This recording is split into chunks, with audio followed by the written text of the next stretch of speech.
प्यारे बच्चों, पिछली वीडियो में आपने देखा कि पिताजी जो हैं वो उम्र में बूढ़े हैं लेकिन जवानों की तरह काम करते हैं। वो दंड बैठक भी लगाते हैं।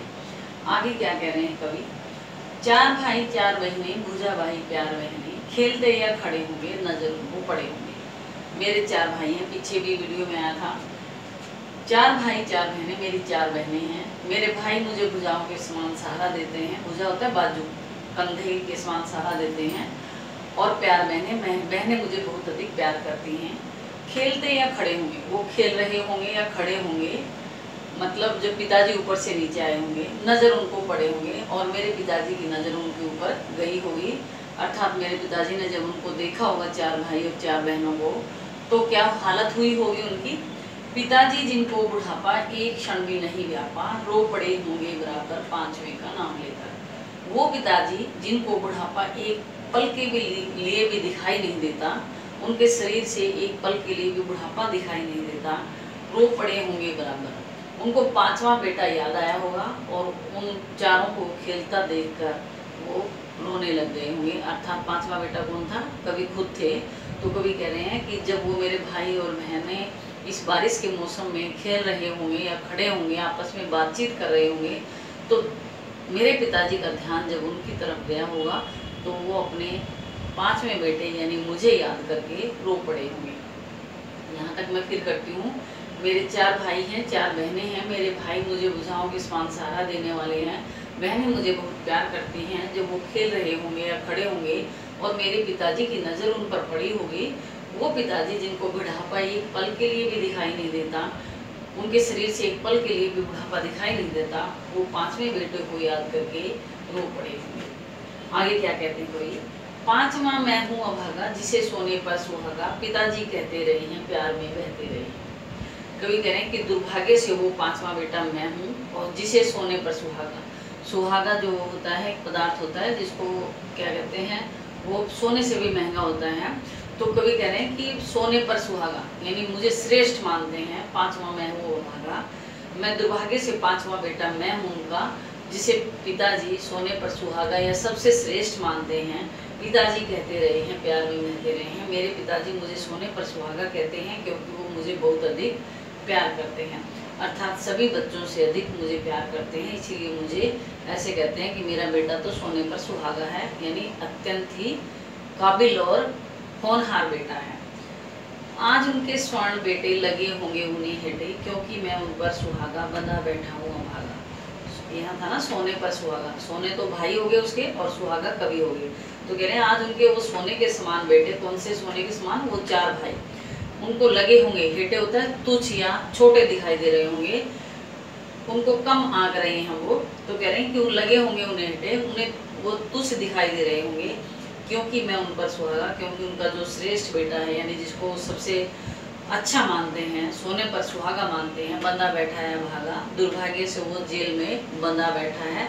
अभागा इसलिए कहा है क्योंकि वो अपने परिवार के साथ नहीं है और वो जेल में बंदी हैं, कैदी हैं, अंग्रेजों के द्वारा कैद कर लिए गए हैं। यहाँ तक फिर करती हूँ मैं उनका पांचवा, दुर्भाग्य से पांचवा बेटा मैं हूँ उनका, जिसको याद करके रोते हैं क्योंकि वो मुझे सोने पर सुहागा मानते हैं। अर्थात सभी बहन भाइयों में मुझे श्रेष्ठ मानते हैं। पिताजी कहते रहे हैं, मेरे पिताजी मुझे प्यार से सोने पर सुहागा कहते हैं। आज उनको वो सोने के समान चारों बेटे छोटे दिखाई दे रहे होंगे, तुच्छ दिखाई दे रहे होंगे, क्योंकि उनका जो पांचवा बेटा जिसे वो सुहागा कहते हैं वो दुर्भाग्य से जेल में बंधा बैठा है। आगे क्या कहते हैं? और माँ ने कहा होगा दुख कितना बहा होगा, आँख में किस लिए पानी, वहाँ अच्छा है पानी। फिर कवि कह रहे हैं कि मेरी माँ ने मेरे पिताजी को समझाया होगा जब वो रो पड़े होंगे। और एक औरत ही ज़्यादा रोती है क्योंकि औरत अपने भावनाओं को काबू नहीं रख सकती। आदमी बहुत कम मौके पर रोते हैं और औरत जब भी उसको दुख होता है तो वो सबसे पहले आंखों से ही अपने दुख को प्रकट करती है।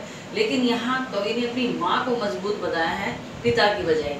तो क्या कह रहे हैं? और माँ ने, जब मेरे पिताजी रो रहे होंगे और माँ ने, तब मेरी माँ ने कहा होगा दुख कितना बहा होगा।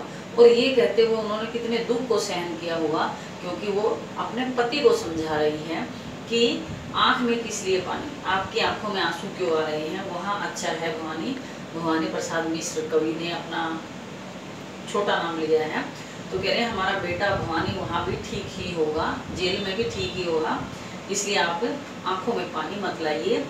वह तुम्हारा मन समझकर और अपनापन समझकर गया है सो ठीक ही है, यह तुम्हारे लेख ही है। वह तुम्हारे मन की भावनाओं को समझकर और अपने देश के प्रति कर्तव्य को समझकर गया है सो ठीक ही है। उसने अगर वो जेल में गया है तो उसने ठीक ही किया है। यह तुम्हारे लीक होता परंपरा, ये तुम्हारे कुल की परंपरा भी है। अर्थात ये कोई पहला लड़का नहीं है जो जेल में गया है देश की आज़ादी के लिए। तुम्हारे परिवार से और भी बहुत सारे व्यक्ति जेल में गए हैं देश की आज़ादी के लिए।